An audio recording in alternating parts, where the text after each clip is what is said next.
Bienvenidos una vez más a este maravilloso canal. En el día de hoy no vamos a hablar de True Crime, no vamos a hablar tampoco de asesinos seriales, sino que vamos a hablar de un tema que nos gusta mucho. Vamos a hablar de supervivientes. Eso es. Vamos a hablar de supervivencia. Gente que ha sido llevada al más absoluto límite y que van a intentar hacer de todo para salir con vida de esas situaciones. Correcto. Yo en el día de hoy voy a hablar de una persona que ha sobrevivido en el fondo del océano, a 30 metros de profundidad. ¿Y tú de qué nos vas a hablar hoy? Pues mira, yo he traído ya muchos casos de supervivencia, ya hemos hablado más veces, ¿no? Hemos tenido podcasts como este, y siempre he traído los típicos casos pues, de gente adulta, ¿no? Que sobrevive a una situación complicada, pero en el día de hoy he traído un caso de supervivencia de unos niños de 11 años. O sea, imagínate lo duro que tiene que ser para un adulto, que es para un adulto, pues para unos niños, ni os quiero contar, cada minuto, cada segundo va a marcar la diferencia para sobrevivir.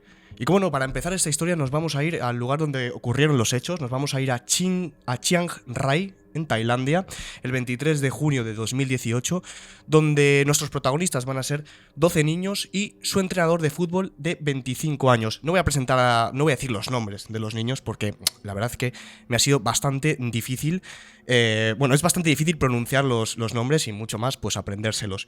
En el caso de que tenga que nombrar algo de alguno, pues diré su nombre o su apodo, porque ahí se llamaban entre ellos con apodos, ¿no? Como Dudo en cualquier mucho, cuadrilla, cualquier... claro.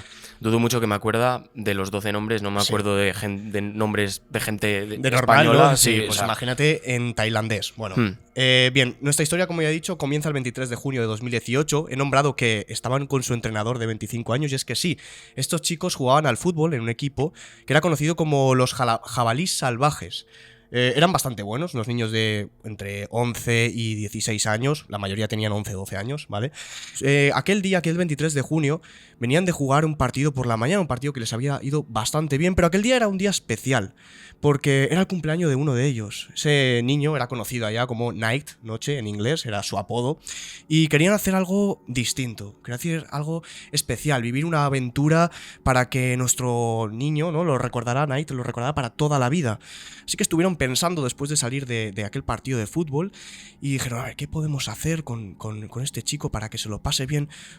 Tengo una idea. ¿Y si vamos a una cueva? Una cueva que está aquí cerca, se llama Tam Luang, es una cueva de 10 kilómetros de profundidad. Y 10 ya kilómetros. 10 kilómetros de profundidad, sí.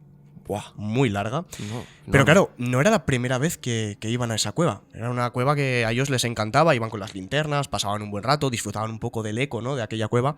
Y dijeron, venga, va, este es un planazo, seguro que le va a encantar y va a pasar un cumpleaños perfecto.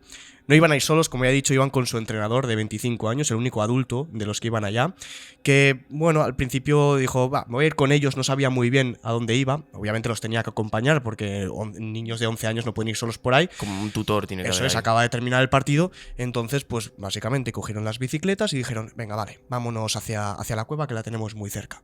Van hacia allá, eran sobre las 11, 12 de la mañana más o menos cuando llegan a lo que viene siendo la entrada de la cueva, y en ese momento dejan las bicicletas ahí aparcadas, todas en una especie de valla, ¿no? Ahí atadas a la valla, y dicen a su entrenador, oye, entrenador, Sí. vamos a entrar aquí adentro, que es por Night, que es por su cumpleaños, para que se lo pase bien, vamos un poco de aventura. Entrenador al principio se les queda mirando y dicen, chicos, igual Dudando. es un poco peligroso. Pero como tenían tanta ilusión, dice, venga, va, mira, vamos a entrar, ¿vale? Pero en cuanto nos comamos el bocadillo y bebamos, tenían un bocadillo y una botella de agua y nos bebamos el agua y tal, vuelta, ¿vale? O sea, para mediados de la tarde vamos a salir de aquí. Nada más dejar las bicicletas, lo que se encuentran primero de frente es un cartel muy grande. Este cartel ponía advertencia: no entrar en este lugar en épocas de lluvia de monzón. La lluvia de monzón es algo que es muy común allá en Tailandia, que son lluvias torrenciales, litros y litros de agua, donde tienes que tener mucho cuidado donde te metes, porque si te cae una lluvia de esas, probablemente Se inunda. no puedas salir, se inunda todo, una cueva, sobre todo, una cueva enseguida se inunda. Claro, las lluvias de monzón va desde julio hasta septiembre, he dicho que estamos en el 23 de junio, todavía no es julio, pero bueno, queda una semana literalmente. Los días de antes ya había llovido, pero había llovido un poquito. Nada serio. raro, nada serio, ¿no? Ni siquiera habían mirado la climatología de aquel día y decidieron entrar. Como ya he dicho, el entrenador estaba un poco como alerta, ¿no? Algo le olía mal. Además estaba el cielo un poquito nublado y tal, pero dijo, bueno, como va a ser un poquito y es por los niños, vamos a entrar.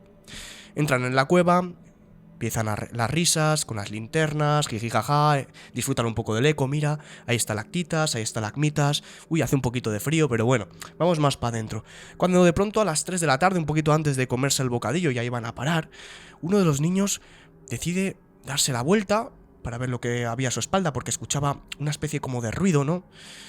Y al darse la vuelta se da cuenta de una cosa que al ser un niño, pues yo creo que no ve el peligro y no sabe qué está ocurriendo, pero lo que ve es cómo hay agua. Agua que a la entrada no había. Y el agua está empezando a subir. Mucha agua. Cuando de pronto se da la vuelta y dice, chicos, está entrando agua. No sé por qué, pero está entrando agua, claro. Los niños en el momento dicen, jaja, qué divertido, ¿no? Pero cuando el entrenador se da la vuelta y ve cómo el agua empieza a subir y a subir, empieza a correr hacia el agua.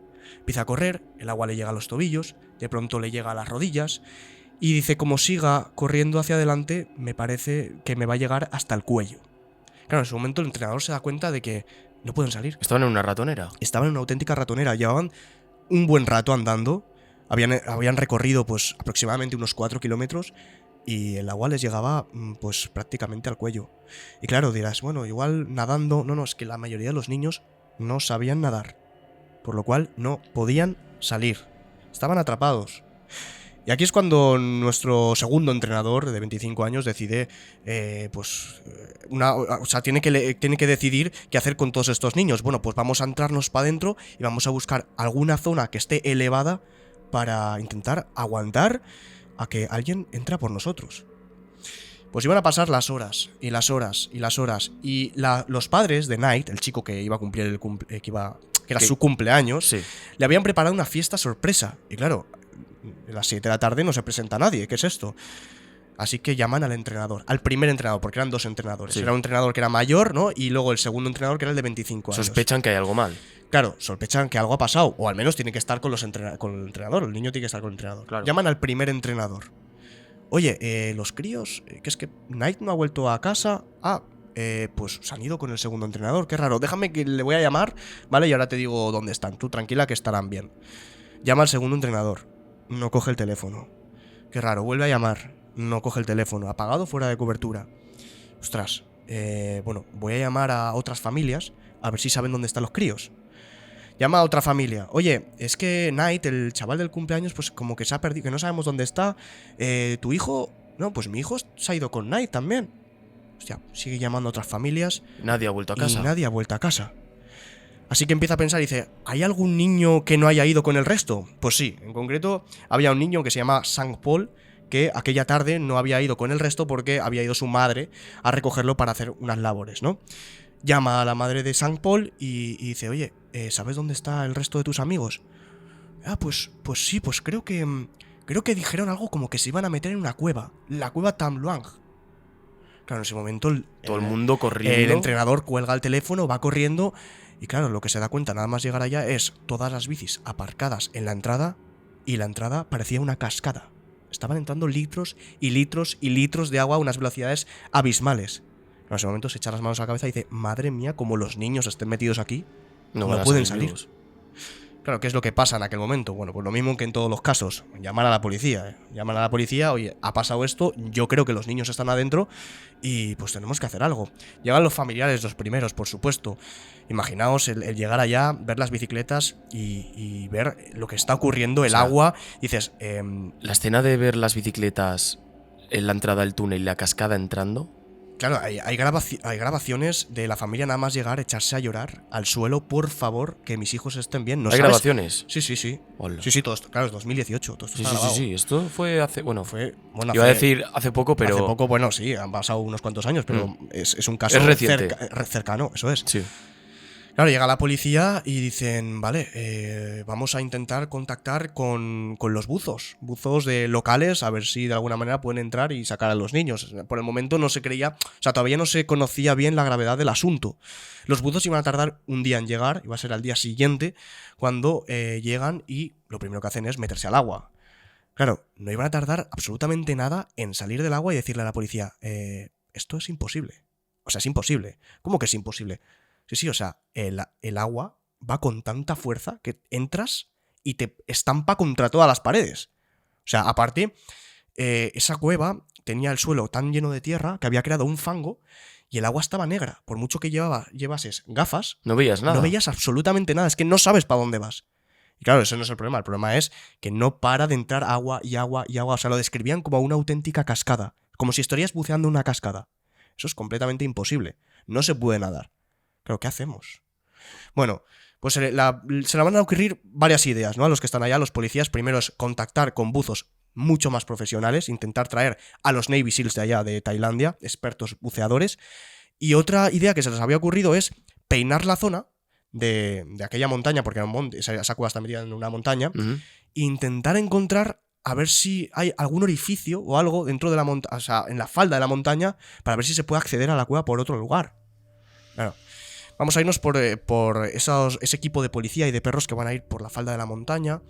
Van a estar observándola, van a ir subiendo y subiendo, y sí que encuentran alguna zona, algún agujero que parece que es accesible, pero tras analizarlo se dan cuenta, tras bajar, se dan cuenta que no lleva a ningún lado y que no pueden acceder a la cueva. Entonces dicen, vale, ¿y si perforamos? Si hacemos un agujero, ¿no? Como el caso que traje de rescate de los chilenos, de Sí, los 33 sí, mineros sí. que se quedaron en una mina, hicieron un agujero, lo perforaron y los rescataron.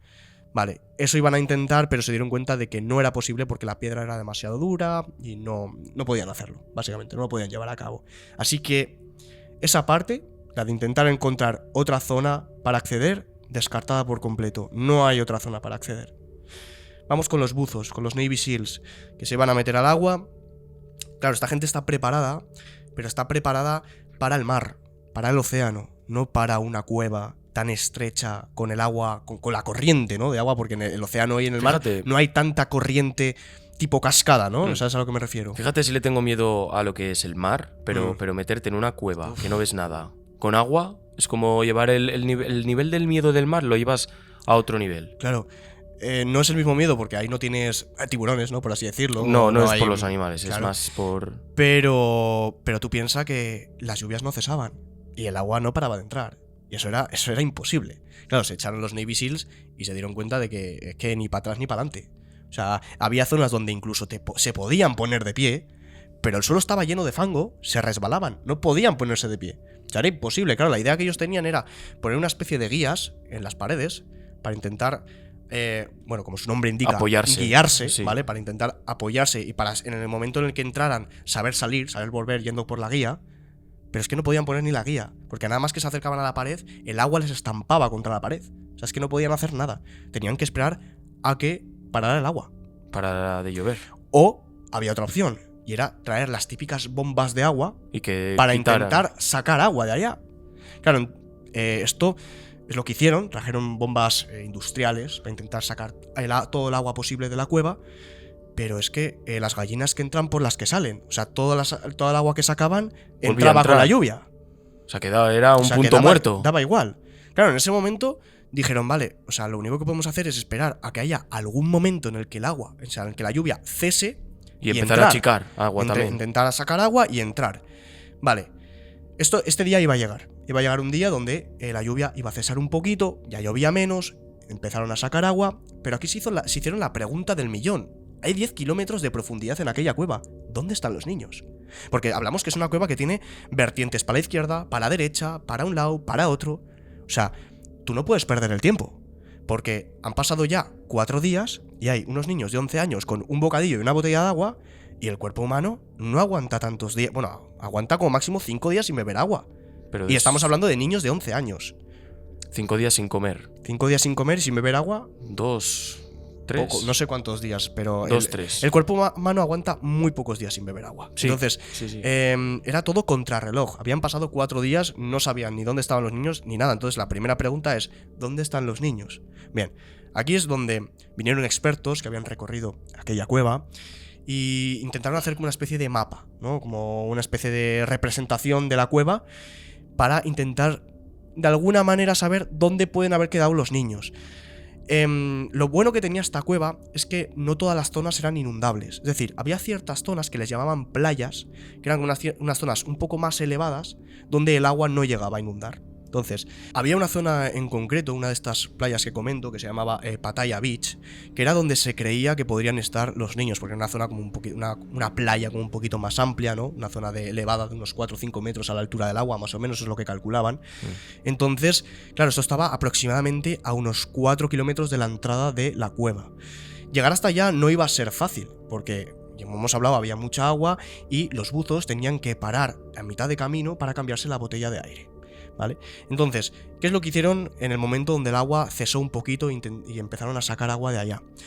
Bueno, pues entraron varios buzos con botellas de aire extra para irlas dejando por el camino hasta llegar hasta la Pattaya Beach. Como un checkpoint. Eso es, como checkpoints donde iban a dejar botellas de aire para cuando entraran los buzos de rescate cambiarse las botellas de aire y que no les pasara nada. Eso es. Obviamente no iban a llegar hasta, estos buzos no iban a llegar hasta Pattaya Beach, sino que iban a llegar hasta medio del camino donde iban a dejar aquí estas botellas de aire. Bien, una vez dicho esto, ya saben más o menos dónde pueden estar los niños y aquí es donde ya va a llegar el día de vamos a intentar encontrar a los niños, ir hasta Pattaya Beach a ver si están ahí. En este caso iban a ir 2 buzos profesionales, 2 buzos que ni siquiera eran de Tailandia, eran americanos si no me equivoco, que se llamaban Stanton y Volanten, bueno, no, eran sus apellidos, ¿vale? Estos 2 iban a ser los que iban a ir a buscar a los niños. Imaginaos el estar ahí dentro, caminos hacia la izquierda, hacia la derecha, ellos tenían que decidir hacia dónde iban. La mayoría de las veces tiraban hacia la izquierda porque al parecer la cueva como que subía, ¿no? Hacia arriba, y ellos pensaron que quizás los niños, al ver que la cueva sube, pues tirarían hacia allá, porque al estar con más altura, pues el agua no les llega, ¿no? Cuando ya con el rato ellos siguen buceando, cuando de pronto empiezan a ver, uno de ellos empieza a ver una luz arriba, donde el agua, y dicen, madre, esto es bastante raro, está en la cueva, no debería haber luz. Y al salir del agua, se encuentran de frente con los niños. ¿Una linterna? Eso es, llevaban linternas los niños. Claro. Ahí estaban los 12 niños, imaginaos la cara que tenían, cara de desesperación completa, una cara destrozada. Ninguno de ellos sonreía, de hecho hay vídeo de cuando los encuentran los buzos. Y suben a hablar con ellos, a ver cómo están. Están sin ninguna esperanza, aunque bueno, ya habiendo encontrado los buzos, habiéndolos encontrados, pues como que tienen esa pequeña fe, ¿no? Claro. Pero eran 2 buzos, no pueden sacar a los niños. Tenían que volver. Claro, y hay que cruzar todo lo que han... Claro, no, los niños se tenían que quedar allá y los buzos volver y decir, vale, están aquí. Hemos confirmado que los niños están con vida, ¿Ahora qué están plan? aquí, ahora hay que rescatarlos, que es la parte más complicada. ¿Ahora cuál es el plan? Claro. Entonces, antes de irse, hablan con los niños y dicen, bueno, chicos, al menos sabemos que estáis bien, no os preocupéis, nosotros tenemos que regresar para traeros comida, para traeros bebida, para traeros de todo y tened fe, porque os vamos a sacar de aquí, os vamos a rescatar, de verdad.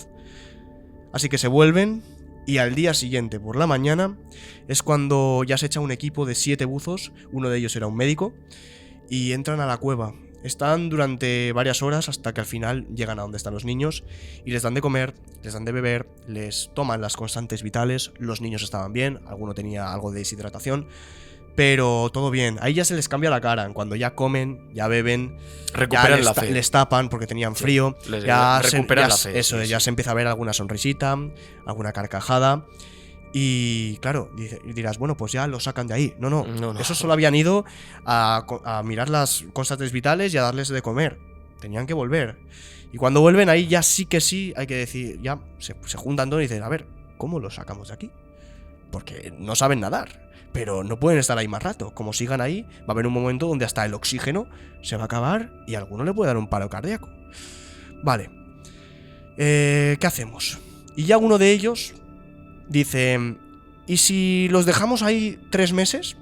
Y cuando ya pare de llover, o sea, entonces los sacamos. Querían esperar todo el monzón, a que terminara el monzón. Exacto. Para una vez terminar, entrar y llevárselos. Claro, porque es que no sabían nadar. Y claro, ahí es cuando dicen, a ver, que les puede dar algo. Que es que el oxígeno no es infinito.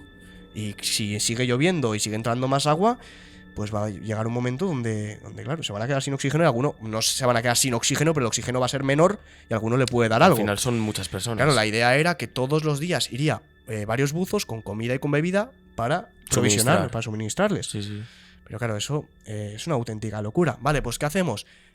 ¿Traemos más bombas industriales y sacamos todo el agua de ahí? No puede ser, porque sigue lloviendo. El agua que sacas entra.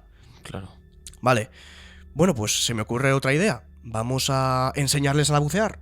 Les enseñamos a bucear. Estamos unos meses, les enseñamos a bucear, bueno, unos meses, un mes o sí, lo que les cueste aprender, y que salgan buceando junto con el resto de los buzos. Van a aprender a bucear y se va a acabar el monzón. Son niños de 11 años. ¿Cómo les van a enseñar a bucear? Claro. ¿En cuánto tiempo? Que las botellas de aire, bueno, imagino que habrá más pequeñas, ¿no? Para ellos. Pero es que no pueden estar ahí dentro tanto tiempo, es lo mismo. El oxígeno, ¿qué plan? Ya. Bueno, habían pasado ya 2 semanas. Los niños llevaban 2 semanas dentro atrapados, cuando de pronto a uno de los policías, de los altos mandos que estaban afuera, ¿no? Se le ocurre una idea. ¿Y si los sacamos sedados a los niños? ¿Cómo que los sacamos sedados? Todo el mundo se quedó flipando. Sí, hay un sistema, se llama el sistema Buddy. Todo esto lo plantearon el 8 de julio, o sea, habían pasado 2 semanas, como había comentado. Hay un sistema Buddy que consiste en lo siguiente. A los niños los sacamos sedados y metidos en una especie como de camillas que como que atrapa a los niños. Dejaré una foto por aquí para que os veáis, pero vaya, haceos la idea. Es como una especie de camillas, Sí. donde iban a ir los niños tumbados con una botella de aire, ¿no? Puesta ahí sedados. Iba a ir un buzo delante del niño y otro buzo detrás del niño. Iban a ir pues tirando de él, ¿no? Así hasta sacarlo. Vale, ¿y esto cuánto cuesta de tiempo? Me refiero, ¿cuánto cuesta de tiempo? Bueno, pues aproximadamente a los buzos les iba a costar 10 horas sacar a un niño. Claro, en ese 10 momento, horas. claro, 10 horas. Dice, pero a ver, que el sedante no dura 10 horas. El sedante dura 4 horas. Dice, pues bueno, aún va a ser más complicada la tarea porque los buzos a mitad de camino tienen que parar A coger para botellas de coger oxígeno. una botella de oxígeno para los niños y para sedarlos otra vez. Porque claro, si cuesta 10 horas sacarlos, a las 4 horas aproximadamente Tienen que cambiar. tienen que volverlos a sedar porque el sedante Se llega acaba. a su fin. Así que tienen encima que darle esa dificultad de tener que parar para cambiar las botellas de aire y para volver a sedar a los niños. Pero es que era literalmente lo único que podían hacer. Ya. O sea, Era eso o esperar 3 eso o meses. esperar 3 meses. Así que, dicho esto, dicen, venga, pues vamos a llevarlo a cabo. Es que no queda otra, porque al final esto es un contrarreloj. Porque el oxígeno se está acabando y al final a alguno le puede dar algo. Así que iba a ser el 9 de julio de 2018, cuando iban a entrar los primeros buzos con la camilla que ya os he comentado antes, iban a llegar allá donde estaban los niños. Y les dicen, bueno, pues vamos a hacer lo siguiente, os vamos a sedar y os vamos a sacar de esta manera. Los niños, por supuesto, que estaban completamente asustados, ¿no? Pero, pues es que no quedaba otra. Iban a ser los 2 primeros valientes los que se iban a poner en la camilla, iban a ir 2 buzos, o sea, un equipo de 2 buzos y otro equipo de otros 2 buzos, ¿no? Lo que explicaba antes del sistema Buddy. ¿Cómo iban a transportarlos? Bueno, pues las camillas iban a ir por las guías, esas guías que han puesto antes Sí. a la pared, pues en muchos tramos iban a ir por las guías, atadas para que sea más fácil transportarlas, y después de varias horas y horas, por supuesto, pararon, volverlos a sedar y siguieron para adelante, hasta que finalmente, ya desde fuera, podían ver cómo salían los primeros 2 niños, a las 7 de la tarde, más o menos, y estaban bien. Los 2 niños estaban bien. Estaban con vida, los llevaron, por supuesto, al hospital rápidamente para Un chequear, ¿no? los constantes vitales, y pues Funcionó. Funcionó perfectamente. Sacaron a los niños, a los 2 primeros niños, de manera satisfactoria y pasaron al siguiente día, porque claro, eran 10 horas de maniobra por cada niño, donde iban a sacar a los siguientes y a los siguientes y a los siguientes hasta que al final pues salieron todos. Y llevaron a todos al hospital, por supuesto, estaban todos perfectamente, alguno pues igual tenía algún síntoma de deshidratación, bueno, pero cosas normales, Nada haber grave, estado sí. tantos días allá metidos. Y pues bueno, después de todo esto diréis, ¿de quién es la culpa, no? Al final eran los niños inocentes que se metieron ahí. Quizás el segundo entrenador, que era un chaval de 25 años, les podría haber dicho algo, que por cierto se llamaba Ecapol, este chico. Y dirás, bueno, igual los padres cuando terminó todo esto se metieron con el segundo entrenador. Pues no, todo lo contrario. De hecho, si los niños sobrevivieron fue gracias a Ecapol, fue gracias al segundo entrenador quien les guió, ¿no? Hasta la zona más alta. Y imaginaos lo que es estar 2 semanas allá. Los niños estaban completamente desesperados, no tenían fe, asustados. Y fue gracias a este chico, que era un antiguo budista, que les llevó por el camino, ¿no?, de la paz mental. Estuvieron meditando todos los días e intentó mantener la calma en todo momento, y gracias a este chico pues los niños pudieron sobrevivir durante tanto tiempo. Quizás no fue muy responsable entrar con ellos a la cueva, pero al menos les salvó la vida. Y la verdad es que le dieron las gracias. Y nada más, o sea, por aquí termina la historia, una historia que para mí, que unos niños se queden 2 semanas atrapados en una cueva y que salga todo tan bien. Parece de cuento. Es de película. O sea, bueno, de hecho, creo que hay alguna película. Seguramente habrá alguna película. O un documental, una serie o alguna cosa así. Podríamos haber puesto Milagros en vez de Supervivientes, pero sí. Bueno, es un milagro, bueno, es un rescate, ¿no? Más que nada, al final entraron los profesionales. No todo acabó tan bien. De hecho, hubo un buzo que perdió la vida. No era uno de los que rescataba niños, sino que era uno de los que se encargaba de hacer el aprovisionamiento, ¿no?, de estas botellas de aire. Sí. ¿Qué pasó? Pues al parecer se quedó sin oxígeno y perdió la vida. Sus compañeros lo rescataron, lo sacaron fuera, intentaron reanimarlo, pero era demasiado tarde. Así que uno de los buzos perdió la vida en esta cueva, pero por el resto los niños pues salieron bien. Y nada más, ya espero que os haya gustado la historia y nada, te dejo con tu historia. Perfecto. Imagínate despertarte en la oscuridad, pero no hablo de esa oscuridad de la habitación con las persianas bajadas, sino que es una oscuridad absoluta. Y no solo eso, el agua te llega por la cintura. Te das cuenta también de lo que estás pisando no suelo realmente, sino que es la pared de un barco. Y eso porque prácticamente el barco está volcado. Uf. Esta es la historia de una persona que sobrevivió a 30 metros de profundidad en el océano. Y para comentaros quién era, tenemos que ir a los inicios. Esta persona se llama Harrison O'Kene. La vida de Harrison no la conocemos muy bien, pero sabemos que es un hombre normal, ¿no? Es una persona normal, con su vida, y que tiene esposa e hijos, y como todo padre joven, tiene problemas para afrontar el dinero, ¿no? Eso es, económicamente no iban muy bien, ¿no? Y bueno, después de trabajar, él era cocinero, después de trabajar varios años en la hostelería, él era jefe de cocina en un hotel, se estaba dando cuenta de que necesitaba aspirar a algo más para poder proveer a su familia de dinero, sí. De una vida un poco mejor. No iban mal, pero algo mejor, ¿no? Claro, esa oportunidad se le iba a presentar. Se le iba a presentar un día que estaba trabajando cuando una persona que se acerca a él le empieza a decir que el boom petrolero, hay un boom petrolero cerca de Nigeria, porque él se encontraba en Nigeria, hay un boom petrolero sobre esa zona, cerca del delta del río Níger, y necesitan gente en las embarcaciones, en los barcos, pues para cocinar. Fíjate tú, soy cocinero, yo creo que va a ser una muy buena oportunidad. Claro, hasta aquí todo bien. Él no había tenido experiencia previa en un barco, sí que se había montado en un barco en 2010, pero más allá de eso no había vivido en un barco. ¿Y qué suponía esto? Bueno, esto suponía que si él entraba en un barco, ganaba mucho dinero, trabajarían día y noche en ese barco, lo que también supone no tiene que pagar luz, no tiene que pagar agua, ni tiene que pagar comida. Por lo tanto, estando también en el mar, claro, no hay gastos que cubrir. Ni gastos, mucho ni caprichos y mucho dinero. Claro. Sí. Entonces esto era la oportunidad perfecta para Harrison. Y aquí yo creo que hizo bien. Sí, pues yo creo que cualquiera hubiera cogido, ¿no? Sí. Bueno, a ver, si te da miedo el mar y te mareas mucho, pues igual... Le daba respeto el mar, respeto el mar, pero dice, yo creo que es una oportunidad que no hay que dejar, dejar pasar. Eso es. Y así fue. Se enroló a marinero, ¿no? Se iba a poner en la cocina, básicamente, él solo en la cocina, y como os lo podéis imaginar, los primeros meses no fueron fáciles. Ya, bueno, con 29 años se mete y se da cuenta de que los primeros días son complicados. Se marea, tiene vómitos, de eso que se mueve mucho el barco, y bueno, son cosas que... hay, ¿no? Es al final... Sí.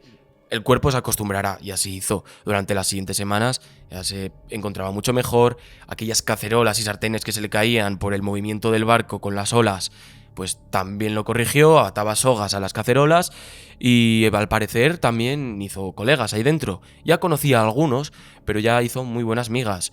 Todo el mundo lo conocía a Harrison como una persona buena y que escuchaba. Él mismo decía que todo el mundo lo tenía como una madre.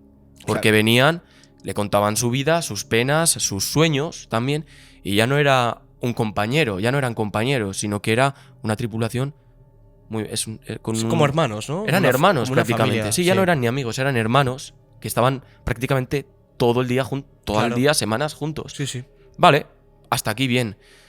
Pero he traído esta historia por una razón, ¿no? Sí, porque todo se va a la mierda, como pues siempre. Porque todo se va, pues lo que viene siendo al garete. Eso es. Iba a llegar un día que lo iba a cambiar todo. Aquel día era el 25 de mayo de 2013 y bueno, no os he comentado tampoco la peculiaridad de este barco. Esto no era un barco pesquero ni era un barco petrolero, no. Era un barco remolcador. Era un barco de apoyo que se utiliza para apoyar, básicamente, para ofrecer asistencia a los petroleros. Hablamos de que aquella zona del delta del Golfo de Nigeria era una zona muy concurrida. Vale. También había de todo, había piratas, había de todo. Por lo que estaba bastante bien tener este barco que ofreciera asistencia a los petroleros para moverlos, cambiarlos, girarlos, llevarlos a un lado, dejarlos en otro, estabilizar. Y bien, era un barco con una capacidad en ese momento de 13 tripulantes. O sea, era un barco grande. No era muy grande, pero era... Bueno, era mediano, no era un barquito. Sí, sino vale. que tenía que ser un barco pesado para poder llevar... Ya, claro. Vale, hasta aquí bien. He dicho que había 13 tripulantes, ¿no? Muy bien. Aquel barco se llamaba Hascon 4. La misión, aquel día 25 de mayo. Tenían que ofrecer asistencia a un buque petrolero enorme. No me acuerdo de cuántos metros era, pero lo que necesitaban era asistencia porque el mar estaba bravo. No estaba tranquilo, estaba bravo. No estaba tranquilo, estaba bravo y había una tormenta que se estaba acercando. Iban allá, van a ofrecer asistencia. Esto ya lo habían hecho varias veces, así que no suponía algo... no suponía algo complicado. no difícil, pero sabían a lo que se iban a enfrentar. Lo que no sabían es la intensidad de aquella tormenta.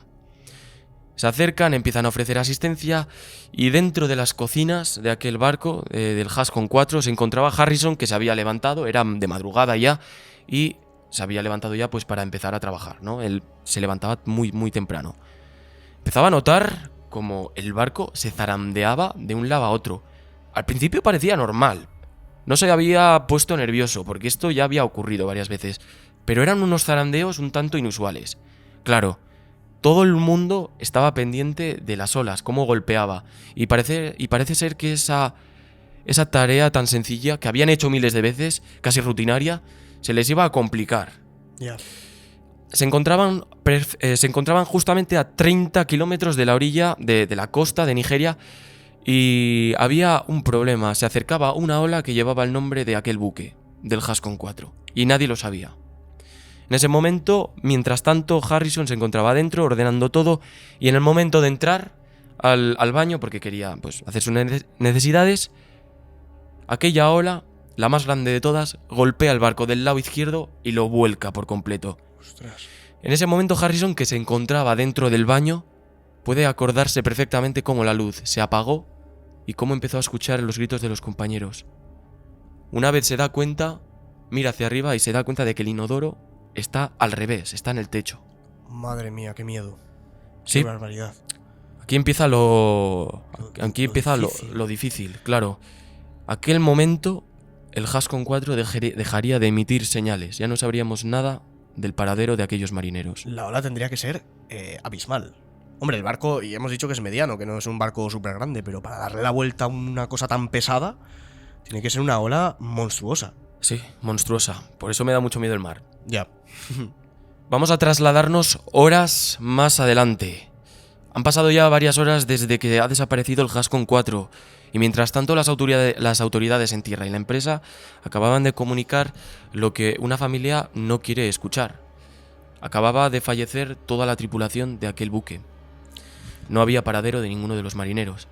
¿Y qué es lo que era? ¿Cuál era el siguiente paso? Bueno, tenemos que llamar a alguien para recoger esos cuerpos y traerlos a casa.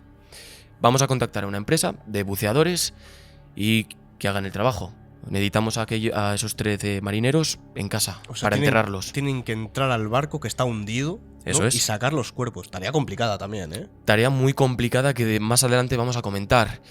Así que os voy a presentar ahora a los que van a ser los protagonistas de esta historia. Nico y Colby, que son buceadores neerlandeses, acababan de ser comunicados de que necesitaban una tarea. Era una tarea un tanto lúgubre, por así decirlo, ¿no? No era algo tan rutinario como lo que les solían pedir, pero tenían que recoger cadáveres. Sí. Bueno, es la tarea que toca y así fue. Cogen el barco, toda aquella compañía, y se van a la zona donde fue visto por última vez aquel barco, a 30 kilómetros de la orilla de Nigeria. Llegan allá y empiezan a bajar con la campana de buceo. Empiezan a bajar 10, 20, 30 metros. Hay que tener cuidado porque los gases y las presiones pueden afectar, pueden matarte, básicamente. Sí, tienes que ir muy despacio. Tienen que ir con mucho cuidado. Sí. Eso es, irían con equipos de buceo, no iban a ir como las típicas botellas de oxígeno que soléis ver en vacaciones. Seguro que habéis visto la típica botella enorme que llevan en la espalda. No, esta vez no. Iban a llevar algo que se llama como un cordón umbilical. Eso iba a ir atado al módulo con el que estaban bajando a esa profundidad. Y eso es vital porque si ese cable se rompía, cordón umbilical, porque iba unido a ellos. Sí, es sí, decir, ya salían, no sé si lo habéis entendido. Eso era vital que no se rompiera. ¿Por qué? Si eso se rompía, perdían comunicación, perdían la señal con el barco y perdían oxígeno. Oxígeno, mezcla de gases, ya me entendéis, ¿no? Era una mezcla de oxígeno y helio. Vale. Empiezan a bajar y encuentran el barco. El barco está completamente volcado. Está al revés, prácticamente. Qué fuerte. Y bueno, ¿qué es el siguiente paso? Vale, Colby, trae el martillo. Y van a bajar 3 personas. Trae el martillo, no hay manera de entrar. Tenían que buscar una manera de entrar y no habían encontrado ninguna. ¿Cuál era la siguiente? Darle golpetazos a las puertas. Hasta que alguna se abra, ¿no? Hasta que alguna ceda y entren. Bueno, vamos a hacerlo. Empiezan a golpear, pasan minutos, muchos minutos, llegan a 2 horas y media golpeando hasta que por fin abren. Y aquello era lo que se esperaban. Un ataúd bajo el agua. Empiezan a entrar al camarote y ven... Bueno, al camarote, ¿no? A la primera cubierta ven el cuerpo del capitán flotando, inerte. Una vez encontraron al capitán, empezaron a recorrer los pasillos. Y ya no solo eso, sino que tenían que tener cuidado. Porque cualquier objeto punzante, cualquier cosa que enganchara esos cables... Ya se podían quedar sin el cordón umbilical, ¿no? Eso es. De todas formas, tenían siempre algo de repuesto. Tenían una pequeña botella de oxígeno de 10 minutos, se llama bailout, como sacarte de apuros, así, no sé si es así traducido, con la cual tienes 10 minutos para volver a la campana de buceo. Hostias. O sea, sin tiempo que perder. Bueno, empiezan a recorrer aquellos pasillos, se encuentran de todo, se encuentran una visibilidad mala. Hay cámaras, hay grabaciones de cómo recorren los pasillos, cómo recorren todo, de cómo la pintura ya se había quitado, soltado, ¿no? todos los trozos, restos del barco, del golpe de la ola y todas las pertenencias de los marineros. Empiezan a avanzar, recorren la primera cubierta, encuentran varios cadáveres más, muy bien, encuentran zapatos, eso quiere decir que allí siguen, es una buena señal para lograr el objetivo. Llegan a la segunda cubierta, empiezan a recorrerlo todo, de nuevo, camarote por camarote, empiezan a encontrar también más restos, más gente. Siguen y llega al sitio igual más alto de todos, ¿no? Donde es casi la última parte del barco. Es la única zona que no habían recorrido aún. Parece ser que estaba bloqueada y empiezan a pegar, empiezan a abrirlo. Hay que tener cuidado, el cable, como se quede ahí atrapado, claro. El que va a tener un problema eres tú. Y siguen y parece ser que han encontrado una especie de burbuja de aire. Esto es muy común, que se forme una burbuja de aire es por un tema de presiones. Burbuja de aire te refieres a una zona donde hay aire, ¿no? Y puedes respirar. Eso es, donde el agua, por un tema de presiones, ya no sube más. Vale. Esto es, igual si habéis visto Piratas del Caribe que van que le dan la vuelta a la barca y empiezan a andar por debajo. Ese es el mejor ejemplo que os puedo poner. No me voy a poner muy técnico porque tampoco soy experto náutico aquí. Y, vale. Y no quieres cagarla, sí. Eso es. Llevan ya varios minutos y le faltaba gente. Faltaba en especial alguien. Faltaba el cocinero. Llegan y desde la cámara de GoPro, que esto lo tenéis en internet, buscadlo, Nico, que era el buceador que había entrado a ese sitio tan remoto, ve lo imposible. Va nadando, poca visibilidad y de repente aparece una mano. Aparece una mano inerte que al principio le asusta porque se lo encuentra de frente, ¿vale? Cuando va a coger la mano, aquella mano la agarra y empieza a apretarle. Parece ser que acababa de ocurrir lo imposible. Una persona se encontraba viva en aquel barco. Qué fuerte. Sí. Nico ya más adelante dice que es la experiencia más aterradora que ha vivido en su vida. No es normal. Habían ido a recuperar cadáveres y aquella mano la había agarrado. Claro, cuando sale del agua, porque se encontraba en la burbuja de aire, se da cuenta de que aquella persona, aquella mano, era de Harrison. había una persona que se había mantenido con vida. Madre de mía, qué tío. Claro, la situación era complicada. ¿Por qué? Aquella burbuja de aire era del tamaño de un armario. Y los expertos estaban ya llamando al barco por comunicación y les estaban pidiendo que venga pedir a doctores, a expertos. ¿Cuánto tiempo tiene este hombre? Porque lleva 2 días en este sitio. Burbuja, sí. Claro, si nos quejábamos de que en tu caso una cueva grande, con mucho espacio, 10 kilómetros de profundidad, el oxígeno puede empezar a ser un problema que dejas para un espacio de un armario. Qué fuerte. Durante 2 días. Nada, el tío tendría que estar al borde del colapso. Harrison estaba, parece ser, como un poco ido. Se le veía ido porque el hombre, los expertos decían que podía permanecer 56 horas con el oxígeno hasta que empezara a sentirse mal, mareado, pérdida de la conciencia, empezaría a tener como si se te nublara el juicio. Y claro, decían 56 horas. Cuando lo rescataron, habían pasado 60. Claro. Entonces, aquí había un problema, porque ya lo que estaban respirando ahí no era oxígeno, era CO2. Y el CO2 a la larga mata. Bueno, vamos a recuperarnos. Acabo de avisar cuál es el plan. Porque esto está muy bien. Acabamos de encontrar un superviviente. Esto no ha pasado, yo creo, en la vida. Muy bien. Hay que sacarlo de ahí. Hay que sacarlo de aquí. ¿Cómo lo hacemos? Empiezan a pensar. Colby, ¿cuál es el plan? Vale, tengo una idea. En la campana de buceo hay un tercer equipo. Hay un casco, hay un arnés con comunicado al barco, tiene comunicación, tiene oxígeno, tiene de todo. Yo lo traigo. Aquel equipo, evidentemente, era un tercer equipo de emergencia. Por claro, si pasaba algo. Me imagino. Si algo sale mal con ese tercer equipo, este hombre muere. Sí, claro. El hombre muere. Tienen que volver sin él, para no evitar más pérdidas. Vale. Colby es el que sale, Nico es el que se queda con él. Él empieza a dar agua. Se acuerda, agua, dice. Harrison se ríe porque cuando le dieron agua, lo único que quería no era agua, lo único que quería era salir de ahí. Literalmente. Tiene que decir, estoy hasta los huevos de ver agua, ni vaya. Claro. Nico en aquel momento empezaba a decir, está vivo. Como, ¿sabes? Claro, o sea, imagínate, de asustado. ¿Hay Ya. alguien vivo aquí? Ya. Seguimos.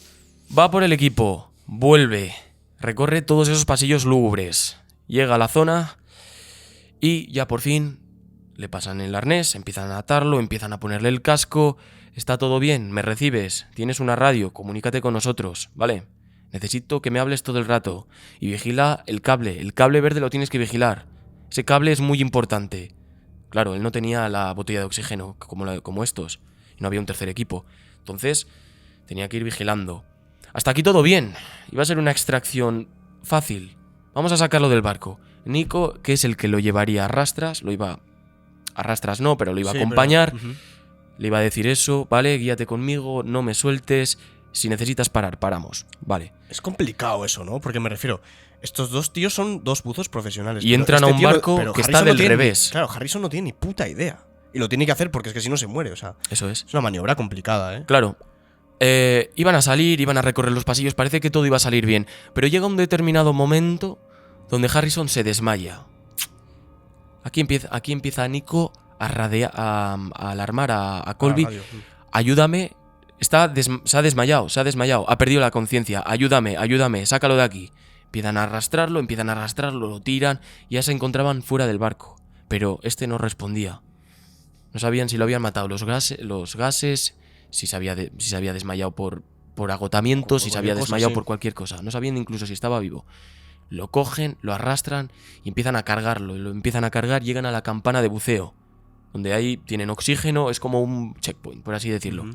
Empiezan a reanimarle y ahí, por fin, recupera, ¿no? Recupera la conciencia y las 3 personas, aliviadas, esperan un momento y se alegran por fin de que el rescate ya se había producido. Qué bien, ha sido todo un éxito. Claro, había un problema. No podían subirlo a la superficie, así del tirón. Yeah. Por los gases, por las presiones, podían matarlo también. Tiene que acostumbrarse el cuerpo. Muy bien. Van a hacerlo de manera gradual, ¿no? Y también van a esperar durante varios días cerca del barco para que se estabilice. Es una cámara de descompresión o algo así, no me acuerdo muy bien cómo era. Puede Es ser, algo sí. muy parecido a lo de Paria, fíjate. Sí. Ya lo has hablado. El caso que traje de Paria de Sí, los buzos. Sí. muy parecido a este sí. y al de Tailandia que acabas de traer. Ahí es donde iba a pasar unos cuantos días y sí, después se lo iban a llevar en helicóptero a tierra. Sin darse cuenta, en aquel barco iba a hacer la pregunta que menos quería, que no quería escuchar, ¿no? ¿Hay algún superviviente aparte de mí? Negativo. Las 13 personas que considerabas tus hermanos han fallecido. Rompe a llorar y después de eso se lo trasladan a tierra con el helicóptero. Duro golpe. Ya en tierra, le comentan a la mujer que el muerto acababa de revivir. Está vivo. El muerto está vivo. Que no estaba muerto, que estaba de parranda. La mujer se desmaya, no se lo puede creer y por fin se reencuentran, un reencuentro emotivo y toda la gente se alegra de que haya sobrevivido Al menos uno, sí. Harrison, al menos que haya vuelto alguien a casa con vida. Hay una foto que también que se toman los buzos con él cuando ya lo recuperan, ya están a salvo, son los 3 buzos, Nico, Colby y otro hombre más, no me acuerdo ahora su nombre. Pero la cuestión ya es que por fin se recupera y ya diréis, bueno, este hombre no va a tocar el mar, ¿no? Sí, ¿no? Después de esta experiencia. Evidentemente, como puede ser sensato, ¿no? Una decisión consciente. Después de eso, yo Harrison creo que el mar después ya- de esto abandonaría el mar, se iría y empezaría pues a trabajar De ya otra en la cosa. tierra, ¿no? Muy alejado de la orilla, no quería volver. Qué gracia y qué puta es la vida a veces, yo me gusta decirle, porque Harrison iba a volver a tener un encontronazo con la muerte, otra vez. ¿Qué me dices? Sí. ¿En el mar? No en el mar esta vez, fíjate, iban a Bueno. tener un accidente con el coche y el coche iba a caer en un lago. Joder. En aquel coche iban 2 acompañantes, Harrison y un amigo suyo. Aquí el problema es que el amigo no podía salir, no podían salir ninguno de los dos y Harrison, de alguna manera, sale del coche y arrastra a aquel compañero y los saca del agua. Ese tío es un máquina, ¿no? En el agua, o sea... Sí. Creo que el destino quiere que esté en el agua. Eso es. Aquella cosa hizo que Harrison se pensara de verdad si de verdad quería permanecer fuera del agua o si el destino le estaba queriendo decir algo. Y de aquella manera, tiempo después, empezaría a formarse como buzo y finalmente acabaría siendo buzo profesional. Qué fuerte. Sí. Lo que es la vida, ¿eh? Los giros que da la vida. Madre mía. ¿Qué le preguntaron a Harrison cuando vivió todo aquel infierno? O sea, ¿qué creéis? Habréis oído de todo, ¿no? Cuando le preguntaron a ¿Qué Harrison... pensó? Yo le preguntaría ¿Qué es lo que pasó? ¿Qué es lo que pasó, no? ¿O qué pensaste aquellos días, esos 2 días, ¿no? Que estuvo Claro, allá? porque esto es supervivencia, no creéis que igual contó algo, ¿no? Pues Sí. evidentemente contó. Después de aquel golpe, después de salir del baño, lo que había ocurrido es que una masa de agua le había golpeado tan fuerte que lo había mandado habitaciones y habitaciones rodando, acabando en aquella habitación, ¿no? Aquella zona La remota zona, sí, la donde se burbuja. formó la burbuja de aire. Después de eso, ¿qué pasó? Os preguntaréis. El barco empezó a hundirse. Fue algo extremadamente rápido. Rápido. Claro. Es decir, Harrison cuando le preguntaron y cuando se recuperó y vio que no había más que oscuridad, vio que aquello había sido un milagro, porque empezó a escuchar golpes y gritos. Empezó a escuchar golpes y gritos en las diferentes habitaciones, empezaba a escuchar golpes metálicos. Claro, esos eran de los compañeros que se estaban ahogando. Muchos de ellos estaban durmiendo en ese momento. Qué duro, tío. Sí, empezaba a escuchar golpes, empezaba a golpear de vuelta y en unos minutos aquellos golpes cesarían, haciéndose el silencio absoluto. En la oscuridad, sin luz, ¿Sabes sin que agua. No veía nada. No veía Es que nada. no veía nada. Claro, Estuvo 2 días sin ver nada. claro, pero no podía quedarse sin hacer nada. Empezaría a buscar, empezaría a mirar si tiene algo. Encontraría una linterna. Anda. Encontraría una linterna que le iba a utilizar después para intentar moverse a otros sitios para ver si había algún escape. Claro, no solo eso, encontró una lata de sardinas, un refresco también. Y claro, con esto no podía hacer nada. Empezó a hacer una cosa, voy a intentar meterme por el agua, voy a intentar abrir con No. puertas a buscar si hay algo de comida, aunque sea. Ya, pero eso te puede salir mal, porque No. puede entrar más agua. O sea, dices No. por aquella habitación. No por aquella habitación. La presión hacía que el agua se mantuviera ahí. Vale. Entonces cogió lo que es un resto del barco metálico, empezó a golpear y vio que era imposible. Ya. Tenía heridas también y magulladuras. Pero claro, en mitad de la noche, de la oscuridad, empezaban a notar como pequeños pellizcos. Aquello eran los peces que le estaban mordiendo las heridas. Joder. En mitad de la oscuridad. 2 peces. Sí. Y claro, se quitó la ropa, se preparó todo y cuando lo encontraron estaba con un simple short, o sea, con una pantaloneta. Es que no había nada más. No sé cómo no le dio hipotermia, alguna cosa así. Porque... No tuvo hipotermia y cuando lo trasladaron al hospital, era impresionante porque las constantes vitales eran normales. Más allá de agotamiento físico Ya, claro. y ya empezaba a notar síntomas del envenenamiento por CO2. Pero más allá de eso, nada. Qué fuerte. Había aguantado. Menú campeón. Sí. ¿Y qué hacía en el rato libre? Pues hablaba para sí solo, cantaba alabanzas, rezaba sobre todo, para ver si podía volver a ver a su madre, a su esposa y a todos sus familiares. Bueno, al que menos tuvo buen ánimo, ¿no? Por así decirlo. Era el único ánimo que quería. Cuando ves que no había ningún escape, porque no había ningún escape, y ya el barco estaba a 30 metros de profundidad, si no lo mataba dentro del barco, lo hubiera matado fuera. Ya. Pero bueno, por suerte lo salvaron y quedó una bonita historia para el recuerdo, no para los otros tripulantes, pero bueno. Bueno, Hay que sacar algo dentro bueno de lo estas malo, historias, sí. eso es, hay que intentar sacar algo bueno y pues sobrevivió una persona. O sea que es todo un milagro, ¿no? Claro, Hoy hablamos de milagros, sí. sí. Aquí llega el final del episodio. Si habéis llegado hasta aquí, muchas gracias. Eso es, muchísimas gracias, espero que os haya gustado. Espero que os haya gustado. Dadnos like, Ya sabéis que like, comentario, todo se agradece muchísimo. compartid si os ha gustado estas historias, ya que son historias bonitas. Esta vez yo creo que Sí, se merece que la merecen gente un lo poco escuche, de... sí. Eso es. Y nada más que decir, nos vemos en el siguiente capítulo. Chaito. Chao, chao.